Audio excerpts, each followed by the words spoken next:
Salut les gars, bienvenue dans cette nouvelle vidéo. Dans cette vidéo, nous allons voir comment écrire l'algorithme de tri par sélection. Dans la vidéo précédente, nous avons vu comment écrire l'algorithme permettant de rechercher le plus petit nombre dans une liste de nombres. Et nous allons utiliser cet algorithme dans celle-ci. Donc si vous n'avez pas vu cet algorithme, vous n'avez pas regardé la vidéo sur cet algorithme, je vous exhorte d'aller la regarder parce que nous allons l'utiliser dans celle-ci. Ok, sans plus tarder, passons. Donc cet algorithme, je l'ai déjà écrit. Donc tout ce que je vais faire, c'est vous expliquer comment elle fonctionne. Et si vous trouvez d'autres algorithmes différents de celle-ci et qui résout le même problème, ne soyez pas surpris. Un problème a plusieurs solutions, en fait. Donc ne soyez pas surpris, il suffit d'avoir l'algorithme la plus performante selon le concept de chaque programmeur. Ok. Voici cet algorithme. Ici, c'est l'algorithme de tri. Tri par sélection. Donc, par sélection, juste parce qu'on sélectionne un nombre, puis on le remet dans une autre liste vide. Donc, attendez, je vous explique le concept. Le concept de cet algorithme est que vous avez une liste de nombres. Maintenant, pour trier ça en rendant du plus petit au plus grand,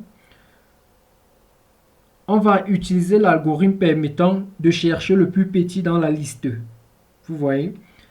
Lorsqu'on trouve le plus petit, on va lui mettre dans une liste vide. On va l'insérer dans une liste vide. Donc ce plus petit, on va l'insérer dans une liste vide. Et le supprimer de notre liste en question qu'on nous a donné de créer.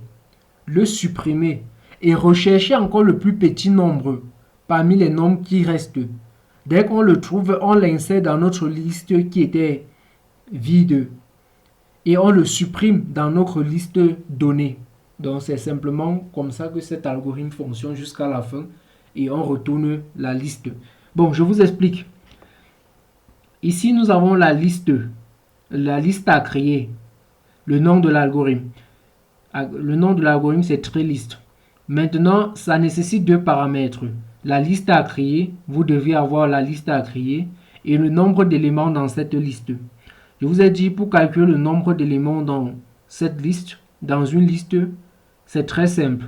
Si vous avez un problème pour cet algorithme, pour écrire l'algorithme qui permet de calculer, de compter le nombre, en fait, le nombre d'éléments dans une liste, si vous avez un problème avec, écrivez-le dans la description. Ok. Maintenant que nous avons ces deux paramètres, notre liste à trier et notre nombre, on va créer une liste vide. Je l'ai appelée liste 1. Cette liste est vide. Pourquoi elle est vide? Parce que c'est à l'intérieur que je vais classer mes nombres du plus petit au plus grand. Donc pour l'instant, elle est vide. Je prends un compteur égal à 0. Vous allez voir son utilité dans la suite de l'algorithme. Maintenant, min valeur ou min value. Bon, je l'ai écrit value en anglais. Bon, c'est min valeur. On a min valeur index associé à recherche min dans liste. C'est associé à cet algorithme. Nous avons écrit cet algorithme dans la vidéo précédente. Voici comment il fonctionne. Laissez-moi vous montrer. Je crois qu'elle est... Non. Là, voici. Voici cet algorithme. Cet algorithme, nous l'avons écrit, je l'ai un peu modifié juste pour l'index. Vous voyez, pour l'index. Donc, notre compteur. C'est simplement pour le compteur.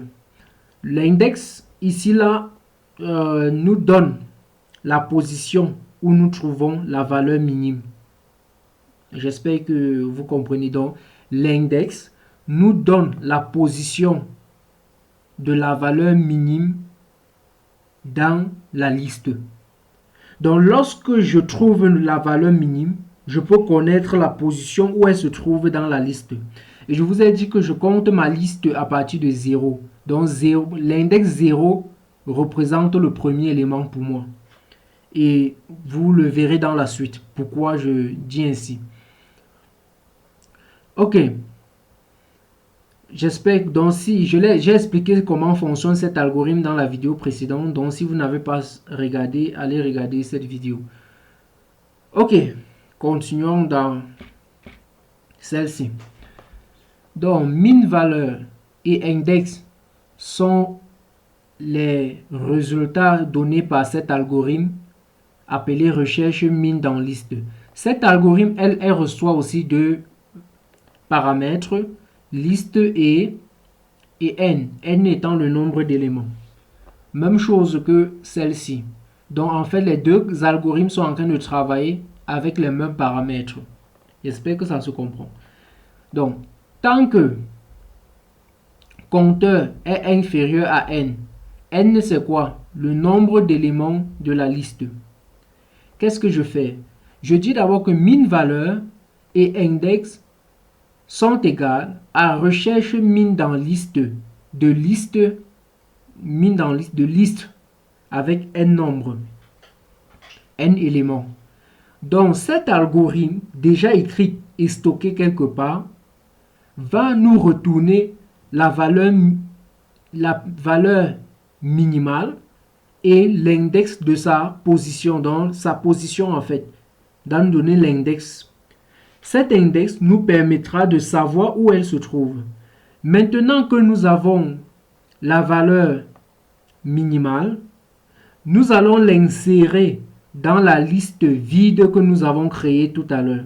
Donc cette liste vide ici reçoit les valeurs, donc reçoit toutes les valeurs minimum, les valeurs minimales que nous trouvons à chaque fois que la condition est respectée.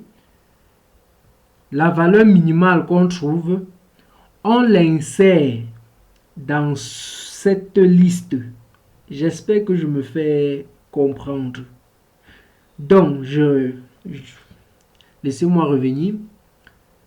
Cet algorithme renvoie la valeur minimale avec l'index de sa position. Lorsque j'ai la valeur minimale, je l'insère dans la liste 1 créée au préalable.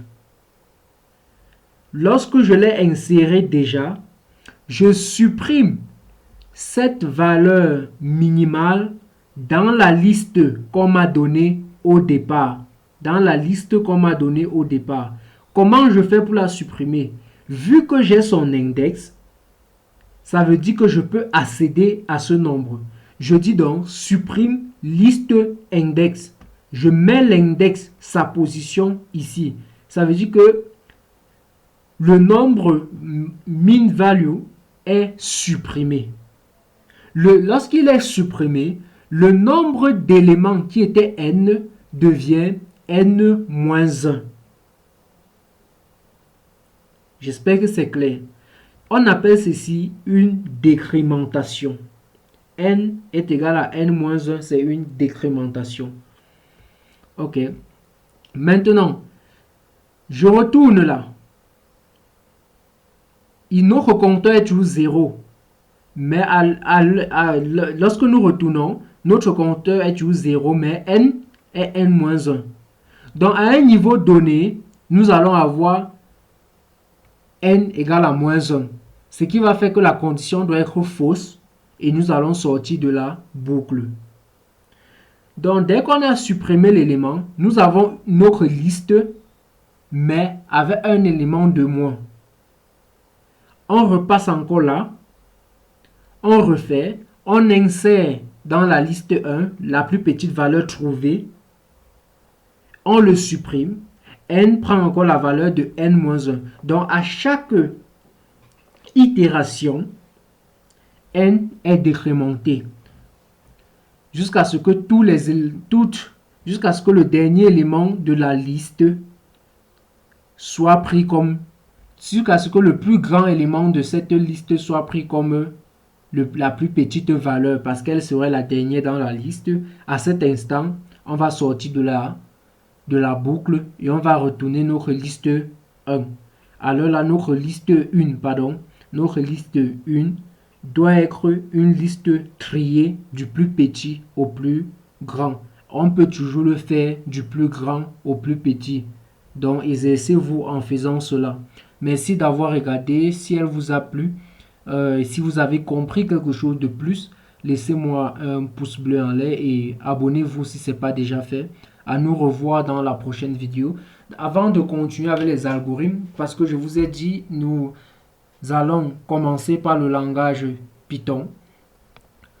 Donc, on va implémenter ces deux algorithmes en utilisant le langage Python. Donc, ne vous en faites pas si vous n'avez jamais utilisé ce langage. Avant de l'implémenter, je vais dire ce que c'est que ce langage. Je vais vous donner le b.a.-ba de ce langage et nous allons l'implémenter simplement. Pour ma part, c'est le langage le plus simple à étudier et ce langage n'est pas compliqué en fait. Donc, à nous la prochaine vidéo, j'espère bien vous retrouver.